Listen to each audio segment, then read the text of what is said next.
Can you cut the shit? Excuse me? The sarcasm thing, the little buddy routine, like you're what? You're the skipper, I'm Gilligan? Dude, you're not the skipper. I know, I'm not the skipper. Robbie is the skipper. No, Robbie is the professor, Dane is the skipper.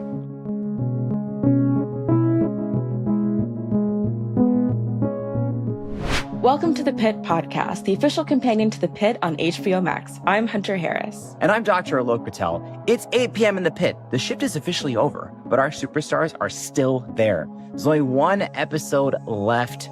Can't believe it. We'll be talking all things episode 14, and we're going to talk to the man who everyone has questions about, Noah Wiley, who also wrote this episode.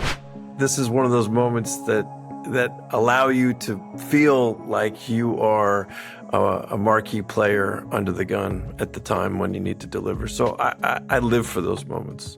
And then we'll hear from Ute Brieswitz, who directed this week's episode. Because this show is truly filmed from the perspective of the healthcare workers, of the physicians, the nurses.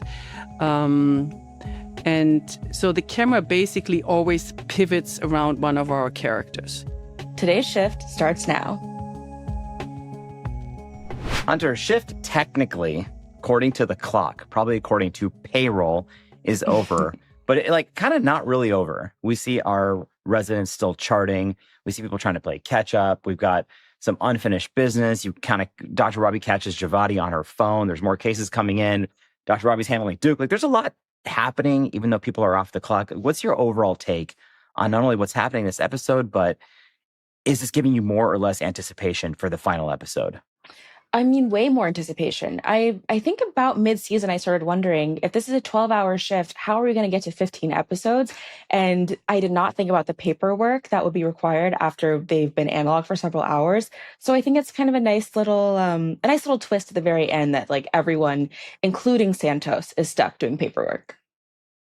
You know, there's one detail this episode captures that just felt so real. So, we finished a shift in the hospital. 12 hours is up. If you have notes to finish, you have to do them. I have a delinquency email right now from one of my hospitals because I haven't finished a note. So that's essentially why these residents are hanging out there. And it's fun at the end when you hear them talking about the patients who have come in. You have Mel talking about the reenactment scenario, and they're trying to remember little details. That's such a relatable moment. Yeah. Oh my gosh, I cannot imagine. What's the latest you've ever stayed? How many hours after your shift ended? Oh, for charting, I mean, between you and I and our listeners and viewers, I'm not saying that late for charting. I'll do those at home. But for a medical emergency, we're staying. It could be 3, 4, 5 hours. I've stayed 8 hours once because of an emergency that rolled in after my shift ended, and you just need all hands on deck. And we see that playing out in this episode, with Dr. Robbie, not being able to leave because he's like, oh my gosh, another case is coming in. But we will get to Dr. Robbie later. There's so many side plots that seem to be converging on this universal concern for Dr. Robbie, which I think is valid, it's fair. And Hunter, I just wanted to add, I got a couple comments from our viewers about people who were not only concerned about Dr. Robbie, but were sharing real life stories. They were writing to me and being like, oh my gosh, my loved one was acting like Dr. Robbie. So it's good to see people in the pit really coming together and having concern for him. Very deep comments and thoughts about this episode, rightfully so. I'm worried. What's going on? Robbie, I got a bad feeling. It's like I'm never going to see him again after tonight. You say something? Yeah, he said a lot of things. You should talk to him. He listens to you. He's a grown up. He just needs to go on a vacation. Can't you at least try to get him to promise to come back in one piece? He doesn't like to listen. So make him. So there's a moment between Duke and Dr. Robbie outside where Dr. Robbie really breaks down and says, I don't know if I want to be here anymore. I don't know if I want to be anywhere anymore. And it's really, I think, one of the best, scenes of Dr. Robbie and really of Duke too, because Duke is so empathetic in that moment. And I think now we get a really clear sense of why Dr. Robbie has been, kind of keeping himself in the ED long after his shift is over because Charge Nurse Dana said, okay, which is it? Do you want to leave or do you want to stay? And now we understand why, because he doesn't really feel this sense of purpose for his life outside of the emergency department. And that's incredibly sad. Yeah, I don't know if I want to be here anymore. I don't know how you stand 12 minutes in there, let alone 12 hours, 20 years. No, that's the only place I can be. I have purpose in there. I can be distracted in there. I don't know that I want to be anywhere anymore. It's so beautifully set up because they just came out of this conversation about mortality, but regarding Duke. And Duke thinking about his own kind of medical future. And he says, well, it's a coin flip. And Dr. Robbie's like, it's not a coin flip. You know, you have to have this surgery. So we've kind of gone from Duke and Dr. Robbie's world. And then it's set up outside over, you know, Dr. Robbie's bike. Now it's almost like he's stepping into Duke's world and he's outside the emergency department, probably in a place where he could be vulnerable. And that almost seems like this emotional area where Dr. Robbie can just kind of let go. Yeah. And also because I think part of it is that he doesn't, you know, he's not working with Duke every single day. Duke doesn't need him to be perfect or to be a leader or to be, you know, like the sort of invincible Dr. Robbie day shift attending, that Duke is coming to him as a friend and he can express concern that way. I think that's a really important sort of distinction here between his conversation with Duke and his conversation with charge nurse Dana. Right. You know, and it just kind of speaks to what mental health stressors so many people working in healthcare and beyond go through. You know, these glimpses of PTSD, also not seeking help, even though everyone around him is concerned about him. For sure. I think today, though, he has been, especially with Langdon coming back, really kind of put on skates, and it's caused him to reevaluate a lot. Oh, we have to get into Langdon. Yeah, I wouldn't say he's been looking out for me exactly. Like he'd probably prefer not to see me at all today, actually. And you think that's because he's mad at you? I think he feels like I let him down, because I did. Jesus, with all the martyrs around here, you think this was a passion play? What's your take? I worked with that man for 10 months while you were gone. He's not mad at you. He's mad at himself for failing you, Rusty James. Really? It's just more white knight, white noise. That's how it is. Dr. Ellis is legit. She really is. And I think this moment is kind of like the thesis for what Langdon and Robbie have been going through all season. It is more white knight, white noise. These are two men who want to be perfect and who are falling short of that, but don't want to, you know, it's almost like they're playing a game of chicken with each other. Like, who's going to want to have a confrontation first? And I love Dr. Ellis in this scene. I thought this was like such a phenomenal moment. It was. I as you just mentioned, I like the line she said when she said, white knight, white noise, almost like she was like, can you two, like white boys with egos, like figure out what's happening? I think she's right. And I think this is sort of what charge nurse Dana was trying to say earlier, that everything that Dr. Robbie feels about Langdon is really just internal struggle for Dr. Robbie. It has very little to do with Dr. Langdon coming back to work. Dr. Langdon, what is your plan? Fuck neuro. This is right here, right now. This guy's gonna be a living head if we do nothing. I could paralyze him. Doctor the fuck up.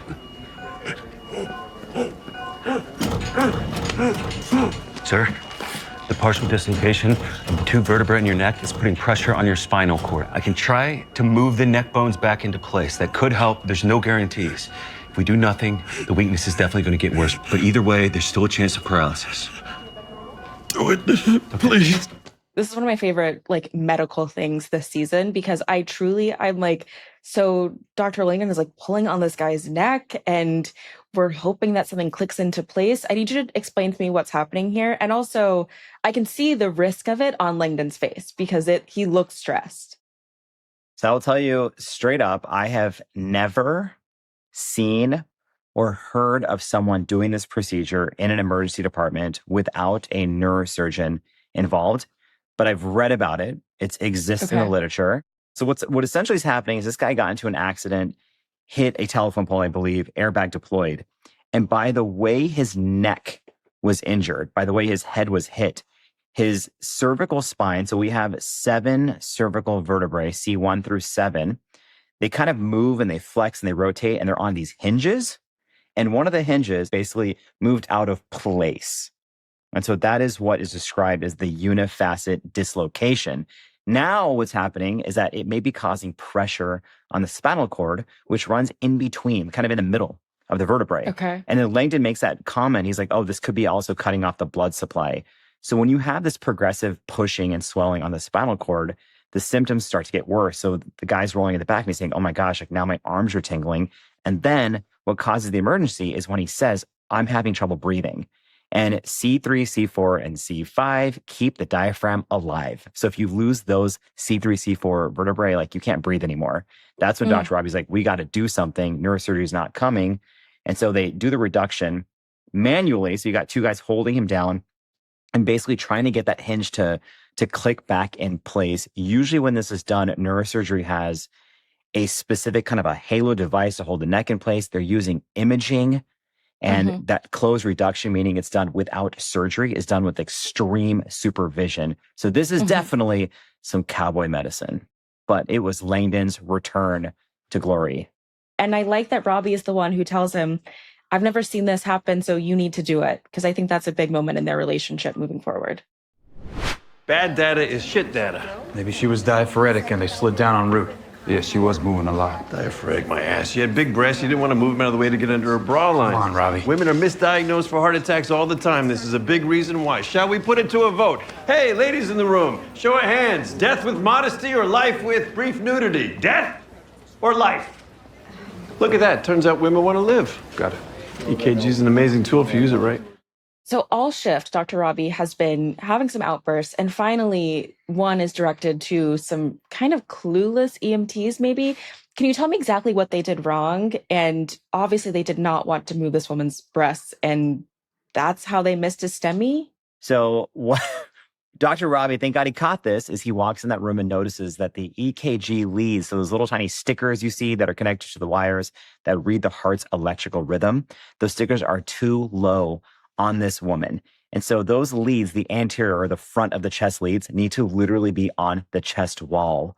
So if somebody has large breasts, for example, you have to physically move the breast out of the way and you get those leads directly on the chest wall. Sometimes there's a mistake, like we see here, where the leads are too low or the leads might be on top of the breast tissue.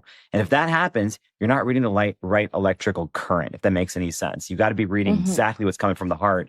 So if somebody has a STEMI, so an ST elevation, that's a segment on the EKG. You won't necessarily see the STEMI if the leads aren't in the right place. So that's essentially what Dr. Robbie notices. And then his comment to these guys is like, listen, in all patients, we need to make sure the leads are in the right place. And in women, if there's breast tissue involved, you have to get the breast tissue out of the way. And I'm glad the show took a moment to talk about heart disease in women, STEMIs in women, because there are times when they go undiagnosed or missed. And in this specific scenario, we see that it's related to inappropriate EKG lead placement. But women who have heart attacks don't always present with that crushing chest pain you see kind of enacted on TV.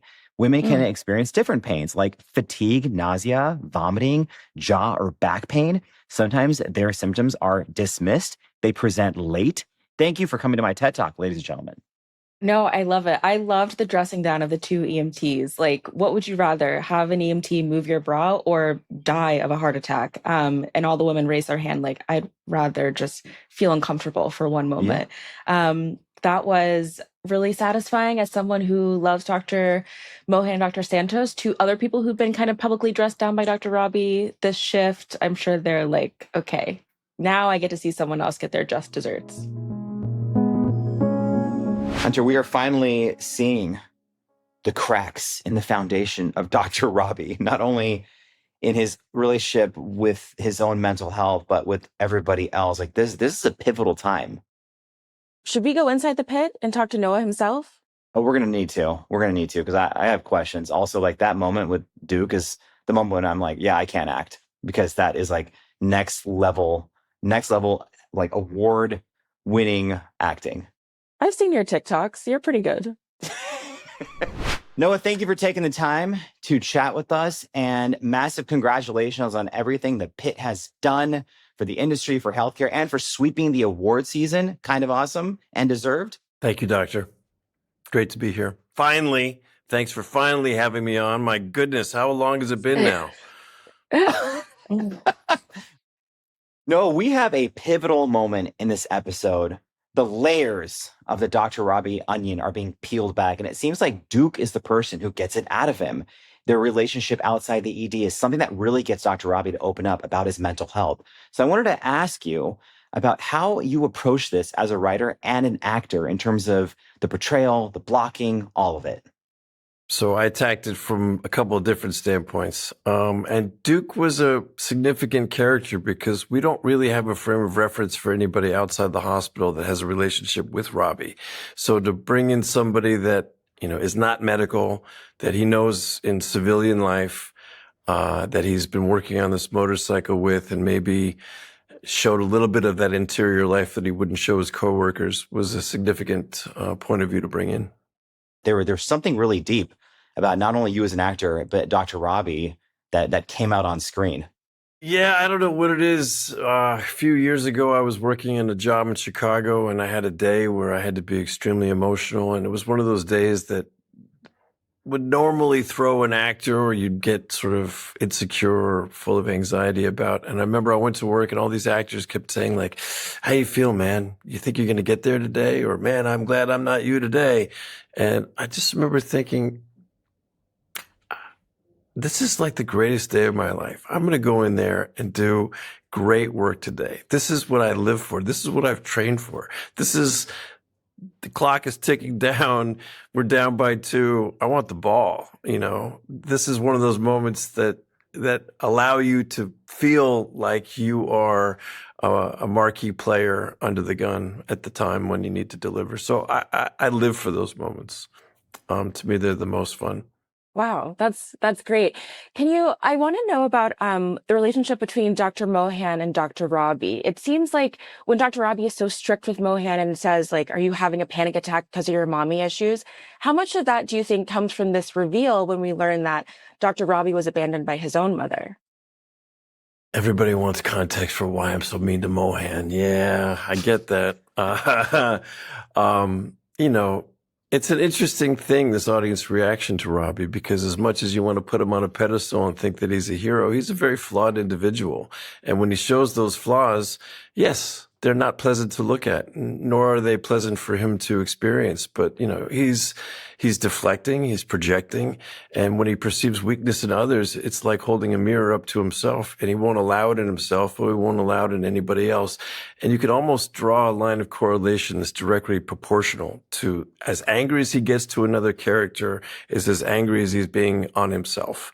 And that Mohan is somebody he has enough professional respect for and thinks highly enough as a physician to not want to let her get off easy by being indulgent in what he thinks is non-professional behavior. So I think of it as being a really compassionate sort of expression that comes out nasty and inappropriate. Noah, I have to tell you, I now need to get a shirt that says "Doctor the fuck up," because what a line. And so I have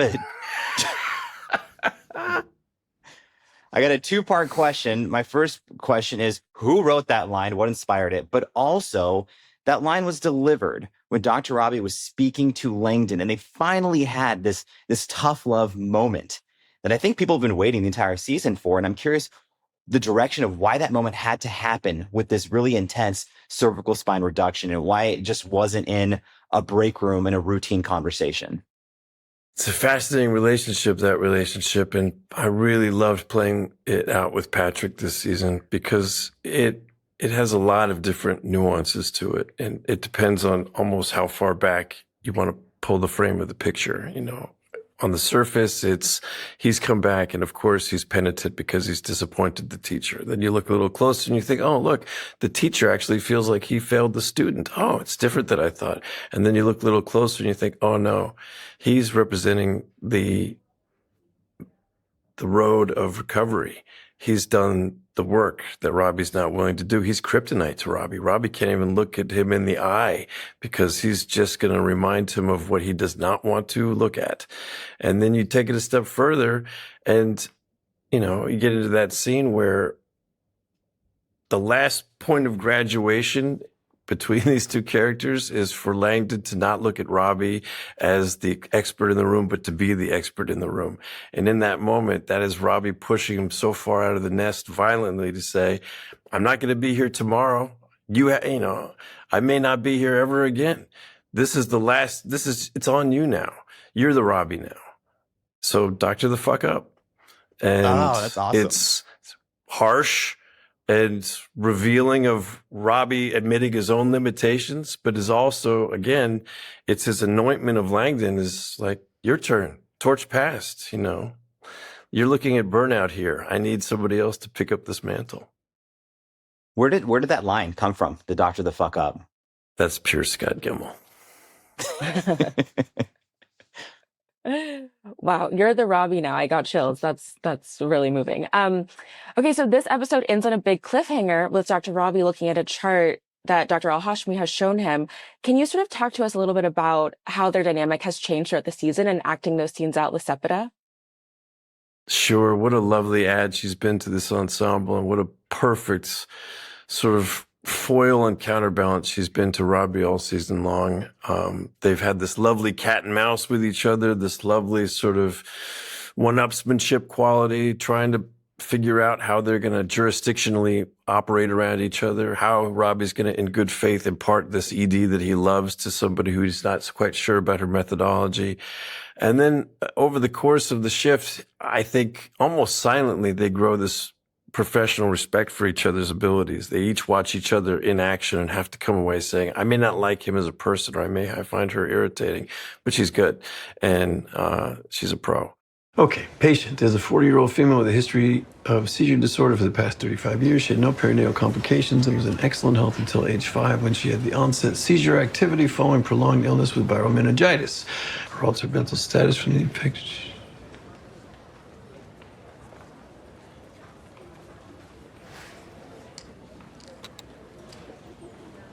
Baran, is this you?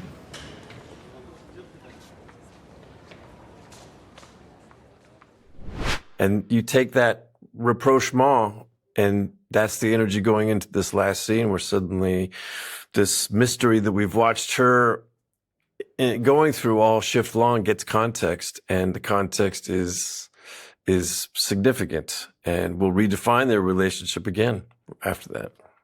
Almost every person we've talked to who's either acted on, written, or been involved with the Pit, either on this podcast or on social media, has been moved by the effect this show has had for healthcare professionals, for the industry at large. Alex Metz was even in tears when we talked to her about this. And, we've seen that SNL skit, first of all, phenomenal. There's internet memes. But then on the other side, I just recently saw you testifying in front of Congress regarding consolidation in the entertainment industry. You were testifying last year in defense of healthcare professionals. What's next for you? What's the next stage you want to get to, given how impactful the show has been? Well, I'm interested in change. I'm interested in bringing systems online and helping people get through healing, and all the things I'm involved in are geared towards one of those avenues. Usually, some human rights based thing. I enjoy being of service. I enjoy feeling like I can be of use. This has been a really gratifying year for me personally, so I feel even more engendered to want to, be magnanimous and share my time and my resources and, my platform. I don't know. It's funny. I was saying to somebody earlier today that when I think about my career in my early 20s, when I was nominated for awards and not winning them, it was this sort of, I can't wait. I want, what can I get out of this? What's in this for me? And then in my 50s, when it's all coming to me, it's less important and more interesting to say, what could we make out of this? What does this mean for us? Which is just a different way of looking at it, but, a lot more exciting to go to work from that standpoint. I wonder, how does Robbie's approach to the boundaries of, working a job that requires so much of him personally differ from your own as an actor, writer, and director? I'd say we both have boundary issues. We both have problems finding balance in our life. And we both love showing up for work more than we like showing up outside of work. Yeah, it's a good question. Scott was asked a question recently, Scott Gemmell, like, what does Noah not do well? And he said, relax. And I think that's really true. I like pressing my advantage with this one, and I'm so excited to be in this momentum that I'm easily giving myself over to it. But these things come around once every 30 years, so you want to enjoy them. That is such insight, because again, people have talked to us, even writers, consultants, about how committed every single person is to the set. This is the level of commitment that makes the Pitt so real. And as our Scott Gemmell said, that makes medicine the wallpaper. Our background artists, I can't say enough about them. Our background artists are such a huge part of the culture of our show, because they are there for 9 months every day, moving through that space, fully committed to what they're doing. And they're professional, personable, funny. Big part of the energy in that set comes from our background performers and how exceptional they are. God, I hope they get some insole sponsorships for standing for 9 hours a day. It's wild.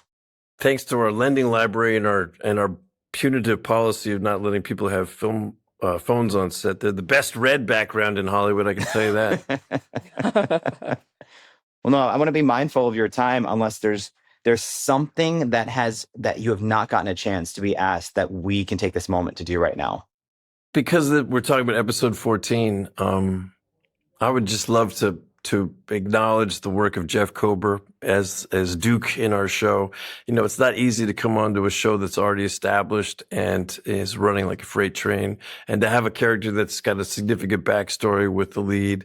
And Jeff and I had never met each other before. We knew of each other's work, but I loved playing with him, and the colors that he found and then the colors he brought out in me were just really, really fun to play. And he was not somebody that I would have thought of immediately for the part. I had all sorts of other ideas, but man, I'm so glad we got him. Noah, thank you so much for taking the time, for chatting with us. Thank you so much. Thank you. And you guys are doing such a terrific job with this podcast. And look, I watch you all the time in all of your various incarnations, and you're terrific. So thank you. Keep it up. My various incarnations. My Hindu mother is going to be so proud of that reference. Oh my God, you've made his day. I love it. Various incarnations. Right on. Well, thank you so much. Oh my This has been gosh. great. Thank you both.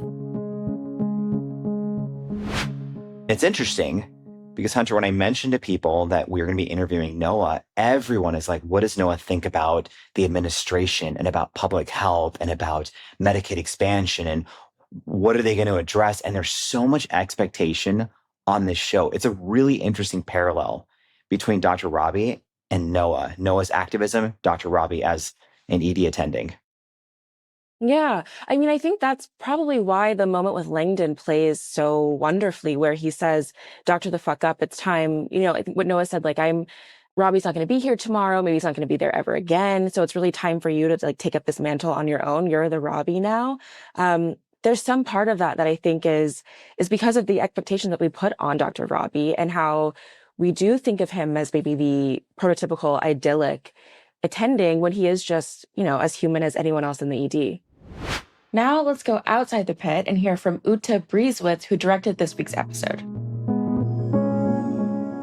I think the first thing that I'm curious about is your approach towards directing as we are approaching later in the season, later in the shift, and how you're approaching early episodes versus later ones. To tell you the truth, my approach is always the same. It is very important for me to know exactly where the actors, the characters are in their dramatic arc, in their emotional world. So usually I've done episode 3, 7, 11, and 14. So usually I had 3 episodes in between, except when I did 11 to 14, where it was just 2. So that's a lot to catch up on. It's not just reading the scripts. For me, it's really crucial to watch the dailies. The dailies are sometimes also called, I think the British call it rushes. That is the footage that has been shot so far. And it's posted, you know, on a platform where we can securely access it and review it. Some episodes are not cut by the time, you know, I start directing the next episode, so I cannot just go and watch the cut. I have to watch the dailies, and that takes a lot of time because I really want to see what they experienced and where they're at emotionally and what their interpretation was of what the script asked them to do. Because then I can step on set and I feel like I can guide them more. I can reflect with them on what can be explored because I can say, I've seen what you've done in that moment. So where are we taking it from here? I have a follow-up question to that. So the actors are playing people who've been on their feet for an entire day by like later in the season. Can you feel that kind of tension or maybe tiredness on set in their performances? No kidding. Sometimes, when I come on set to prepare myself and, for my episode and I see the actors, and of course it's always a friendly hello, but then when they go back to work, I sometimes say to my assistant director, wow, they look tired, they look exhausted. And of course, makeup helps them in a very subtle way, but I also think it's the general exhaustion being, having these adrenaline pushes, when a trauma comes in and suffering with patients and really experience what happens in an ER. And you can see it. They live with this environment for months and months and months, and it shows. I was actually a little bit worried. John Wells shot the last episode after the Christmas break. And I thought like, wow, towards the end of the season, they looked really exhausted and tired. And then we had the Christmas break and I was wondering, are they all going to look fresh-faced for the last episode? But they all pulled it together and there was no break in the continuity of how they should look. Yeah. I guess speaking of arcs and exhaustion, and as you mentioned, breaking, we have watched this progression of Dr. Robbie from the beginning of the season until now, episode 14. It looks like we're finally starting to see a little bit of that break, especially in his conversation with Duke. When he kind of just says, like, I'm not sure if I want to be back anymore. I wanted to ask you, what was it like directing Noah in this pivotal moment? Can you give us any tea about the conversations that you had with him? Noah, you just really put your finger right on one of the most beautiful moments, I think, in this episode. When I got the script, I actually talked to Noah about this line and how it summed up everything in such a almost simple statement, and how I told him how moved I was by this line and how beautiful I thought it was.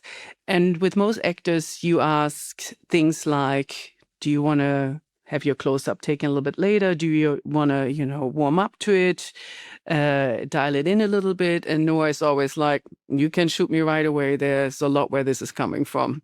And Noah can give you one emotional take after another. I think he said to me once, this well is deep, don't worry, I have a lot to give, So he can really do take after take. And the emotionality, the pain and everything that needs to come to the surface and at the same time has to be suppressed, which I always think is very difficult for an actor to play. He can do it over and over in such a beautiful way. I'm always amazed by him. I remember when I saw the very first scene with him walking into the hospital in season 1 and his close-up, my first thought was, this is a man in pain. There was so much underneath him right away. And so he just plays this part so beautifully and so deep and so rich. Yeah. You have such a long list of incredible credits. And I'm curious, how does a show like The Pitt, which films very quickly, but also continuity is such a big part of the show, sort of compare and contrast to directing on other sets? You jump on a fast-moving train that's pulled by a very powerful, fine-tuned engine. And I like to work fast. I like to stay in the moment, especially when the actors are warmed up and emotionally are there. It sometimes gets difficult or it can be a little bit almost frustrating if you have to slow down again and stand back because there's a turnaround in terms of, how you shoot things. And now there's possibly, lighting delay or whatever needs to be done. In all fairness, I have to say, though, that most DPs are lighting really fast these days. But this show is also lit very carefully. I think people are not aware of it, but it just happens very quickly. We have a wonderful DP, Joanna Coelho, and her and her team, they just, work around you constantly that they never stop the momentum, like her gaffer, is always right next to her with the iPad, controlling the lights above. And she quickly calls out which lights need to be diffused, where they need to fill in a little bit. So we are moving very, very quickly. And I love this kind of pace because you really get to stay in the moment with everybody. It's like shooting a documentary, and you're just observing it. So I love that pace.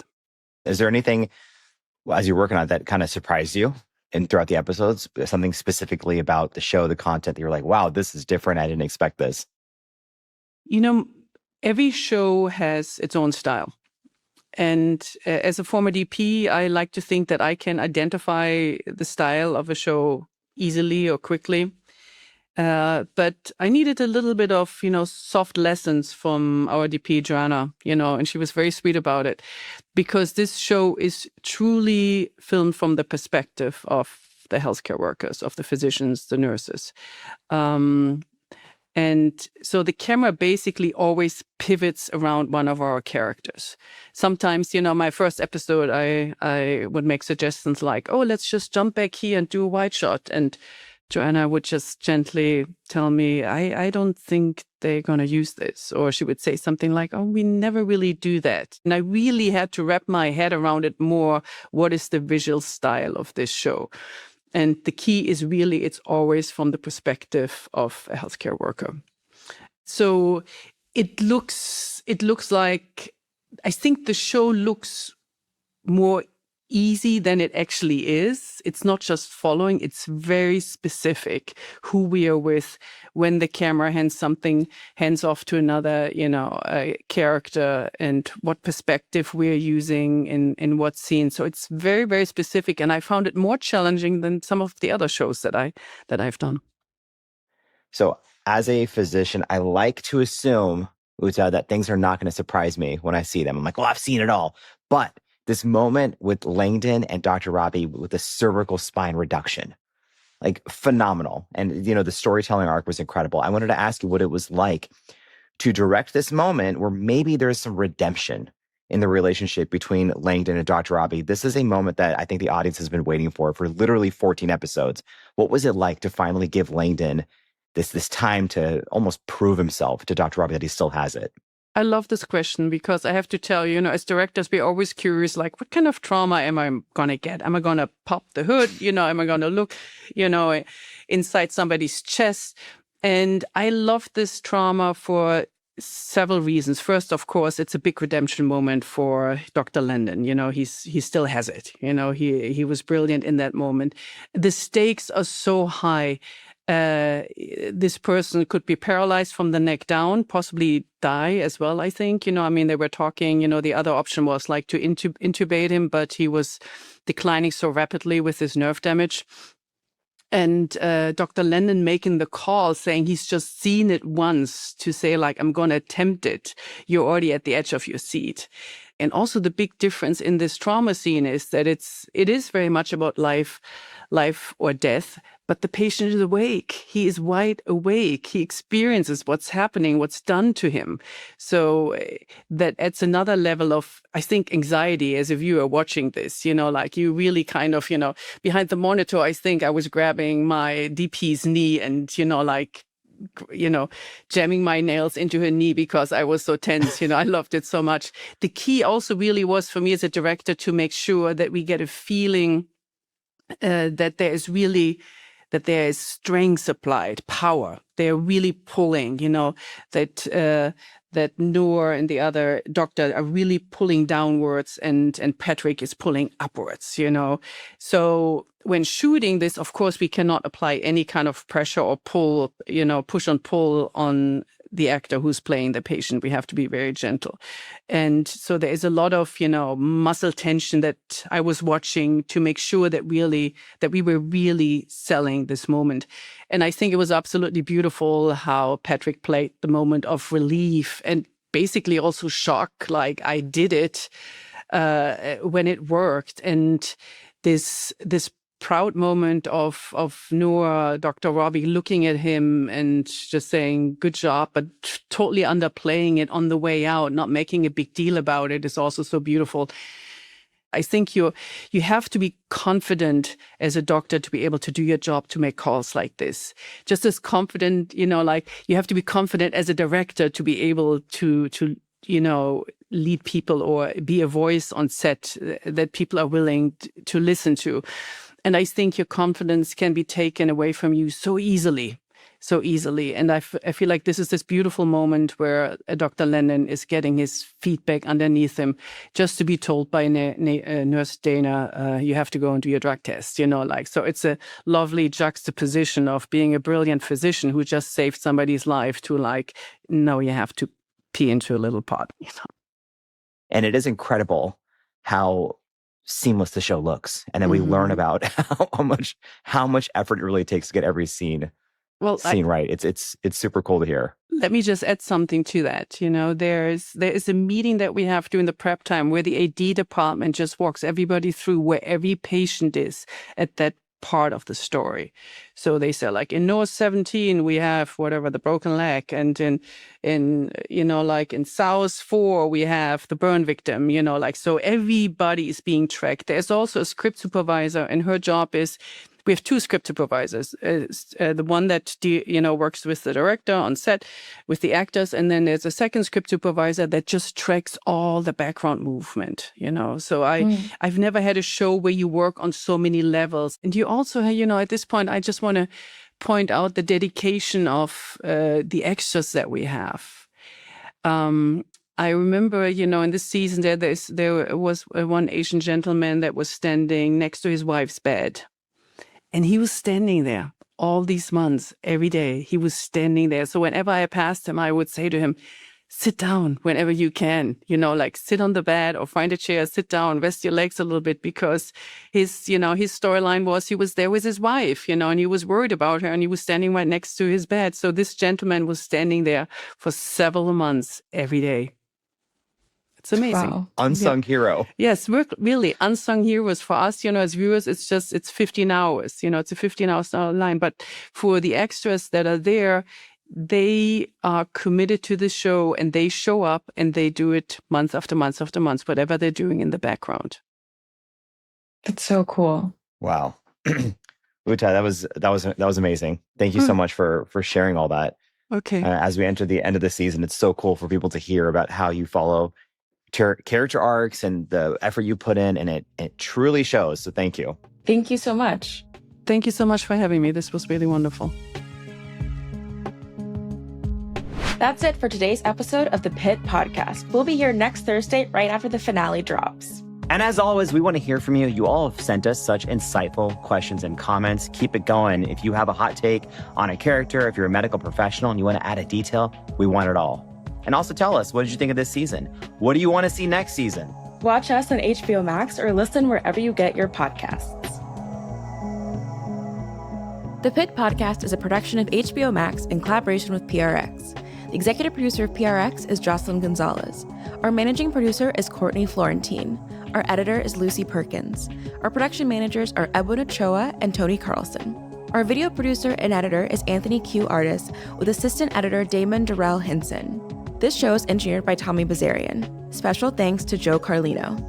The executive producer of HBO Podcasts is Michael Gluckstadt. The senior producer is Allison Cohen-Sirokach, and the associate producer is Aaron Kelly. Technical director is Insung Huang. I'm Alok Patel. And I'm Hunter Harris. We'll see you next week in the Pit.